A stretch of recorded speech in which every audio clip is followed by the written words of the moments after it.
മക്കളെ welcome to silent learning. Jithin സാറാണ്. മക്കൾക്ക് എല്ലാ ആളുകൾക്കും സുഖമാണ് എന്ന് വിശ്വസിക്കുന്നു.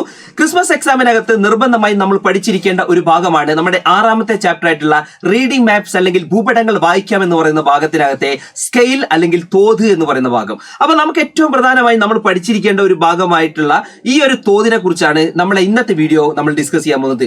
ആദ്യമായി നിങ്ങൾ നോക്ക്, പ്രധാനമായി 3 രീതികളിലാണ് നമ്മൾ മാപ്പിനകത്ത് സ്കെയിൽ ഉപയോഗിക്കുന്നത്. അപ്പൊ നമ്മൾ 3 രീതിയിലാണ് ഭൂപടങ്ങളിൽ തോത് നമ്മൾ രേഖപ്പെടുത്തുന്നത്. ഫസ്റ്റ് മെത്തേഡ് എന്ന് പറഞ്ഞാൽ ഏതാണ് മക്കളെ? സ്റ്റേറ്റ്മെന്റ് ഓഫ് സ്കെയിൽ ആണ്, പ്രസ്താവന രീതിയാണ്. സെക്കൻഡ് വൺ റെപ്രസെന്റേറ്റീവ് ഫാക്ഷൻ അല്ലെങ്കിൽ ഭിന്നക രീതിയാണ്. തേർഡ് വൺ ലീനിയർ സ്കെയിൽ അല്ലെങ്കിൽ രേഖാ രീതിയാണ്. ഈ ഒരു 3 കുറിച്ചാണ് നമ്മൾ എന്ത് ചെയ്യുന്നത് പറയുന്നത്. ഫസ്റ്റ് വൺ നിങ്ങൾ നോക്കിക്കോ, ഈ മാപ്പിനകത്ത് നിങ്ങൾക്ക് സിമ്പിൾ ആയിട്ട് കാണാൻ വേണ്ടി പറ്റുന്നുണ്ട്. ഇവിടെ ഒരു സ്കെയിൽ ഇവിടെ കൊടുത്തിട്ടുണ്ട് അല്ലേ? ഇതുപോലെ തന്നെ നോക്ക്, സിമ്പിൾ ആയിട്ട് ഏറ്റവും റൈറ്റ് സൈഡിൽ നമുക്ക് കണ്ടില്ലേ, അവിടെ ആക്കാം 1 സെന്റിമീറ്റർ എന്ന് പറഞ്ഞാൽ 5 കിലോമീറ്റർ എന്ന് രേഖപ്പെടുത്തിയിട്ടുണ്ട്. ഇവിടെ ഒരു മാപ്പിനകത്ത് സ്കെയിൽ നമ്മൾ രൂപപ്പെടുത്തിയിട്ടുണ്ട് അല്ലേ, തോത് രേഖപ്പെടുത്തിയിട്ടുണ്ട്. അപ്പൊ മക്കളെ, പ്രസ്താവന രീതി എന്ന് പറഞ്ഞാൽ വളരെ സിമ്പിൾ ആണ്. അതായത് സാധാരണ മാപ്പിനകത്തൊക്കെ 1 സെന്റിമീറ്റർ എന്ന് പറഞ്ഞാൽ 5 കിലോമീറ്റർ എന്ന് രേഖപ്പെടുത്തുന്ന, അതായത് ഭൂപടത്തിലെ ഓരോ സെന്റിമീറ്ററും ഭൂമിയിലെ 5 കിലോമീറ്റർ എന്ന് രേഖപ്പെടുത്താവുന്നതാണ് ഇത് ഈ പ്രസ്താവന രീതി. ഇതിന്റെ പ്രത്യേകത ഏതൊരു സാധാരണക്കാർക്കും പെട്ടെന്ന് മനസ്സിലാക്കാവുന്ന രീതിയാണ് ഇത് ഈ സ്റ്റേറ്റ്മെന്റ് ഓഫ് സ്കെയിൽ അല്ലെങ്കിൽ പ്രസ്താവന രീതി എന്ന് പറഞ്ഞാൽ.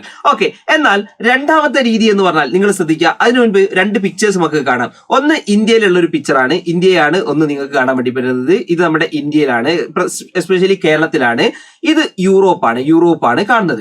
ഇന്ത്യയിൽ പ്രധാനമായിട്ട് നിങ്ങൾ നോക്ക്, നമ്മൾ കിലോമീറ്ററിലാണ് നമ്മൾ ഡിസ്റ്റൻസ് ഒക്കെ നമ്മൾ പറയുന്നത്, ദൂരം കിലോമീറ്ററിലാണ്. പക്ഷേ ഈ പറയുന്ന മറ്റ് യൂറോപ്യൻ രാജ്യങ്ങളിലൊക്കെ മൈലിലാണ് നമ്മൾ എന്ത് ചെയ്യുന്നത് സാധാരണ പറയുന്നത്. അപ്പൊ നമ്മൾ ഇവിടെ കിലോമീറ്ററിൽ നമ്മൾ പറയുമ്പോൾ അവിടെയൊക്കെ മൈല് ഫർലോങ്ങിലൊക്കെയാണ് നമ്മൾ പറയുക. അപ്പൊ സ്വാഭാവികമായിട്ട് നമ്മൾ ഇത്ര കിലോമീറ്റർ എന്ന് ഇവിടെ പറയുമ്പോൾ ഇതേ കിലോമീറ്റർ മറ്റ് യൂറോപ്യൻ രാജ്യങ്ങളിൽ പറഞ്ഞു കഴിഞ്ഞാൽ അവിടെ തെറ്റായിരിക്കും. കാരണം അവര് ദൂരം പറയാ മൈല് ഫർലോങ് എന്നീ യൂണിറ്റുകളിലാണ് അവർ പറയാ. അപ്പൊ മക്കൾ ശ്രദ്ധിക്കുക, ഈ റെപ്രസെന്റേറ്റീവ് ഫ്രാക്ഷൻ എന്ന് പറഞ്ഞു കഴിഞ്ഞാൽ ഓരോ രാജ്യത്തും നിങ്ങൾക്ക് അറിയാലോ, ഓരോ രാജ്യത്തും നമ്മൾ ഇന്ത്യയിലാണെങ്കിൽ സെന്റിമീറ്റർ, മീറ്റർ, കിലോമീറ്റർ എന്നീ യൂണിറ്റുകളാണെങ്കിൽ യൂറോപ്യൻ രാജ്യങ്ങളിൽ ഇഞ്ച്, മൈല്, ഫർലോങ് എന്നീ യൂണിറ്റുകളിലാണ് നമ്മൾ എന്ത് ചെയ്യുന്നത് ഈ ദൂരം പറയുന്നത്.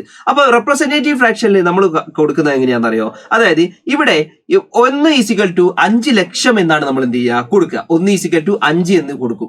പ്രസ്താവന രീതിയാണെങ്കിൽ 1 എന്തായിരുന്നു 5 കിലോമീറ്റർ എന്നായിരിക്കാം. പക്ഷേ ഈ റെപ്രസെന്റേറ്റീവ് ഫ്രാക്ഷനിൽ നമ്മൾ 1:5 ലക്ഷം എന്ന് പറയുമ്പോൾ ഈ ഇന്ത്യയുടെ കേസാണെങ്കിൽ 1:5 ലക്ഷം സെന്റിമീറ്റർ എന്ന് നമ്മൾ ഇന്ത്യയിൽ നമ്മൾ പറയാം. അല്ലെങ്കിൽ ഈ പറയുന്ന യൂറോപ്യൻ ആണെങ്കിൽ 1:5 ലക്ഷം ഇഞ്ച് എന്ന് എന്ത് ചെയ്യാം പറയാം. അപ്പൊ അത് ഓരോ രാജ്യത്തിനനുസരിച്ച് എന്ത് ചെയ്യാം പറയാൻ വേണ്ടി പറ്റും. അപ്പോൾ പല രാജ്യങ്ങളിൽ ഉണ്ടാകുന്ന ഈ ഡിസ്റ്റൻസ് തമ്മിലുള്ള ഈ ഒരു കോംപ്ലിക്കേഷൻ ഒഴിവാക്കാൻ വേണ്ടി നമ്മൾ ഉപയോഗിക്കുന്നതാണ് ഇത് റെപ്രസെന്റേറ്റീവ് ഫ്രാക്ഷൻ ആണ് നമ്മൾ എന്ത് ചെയ്യുക ഉപയോഗിക്കാം. ഇനി തേർഡ് വൺ ആണ് ലീനിയർ സ്കെയിൽ ആണ് അല്ലെങ്കിൽ രേഖാരീതിയാണ്.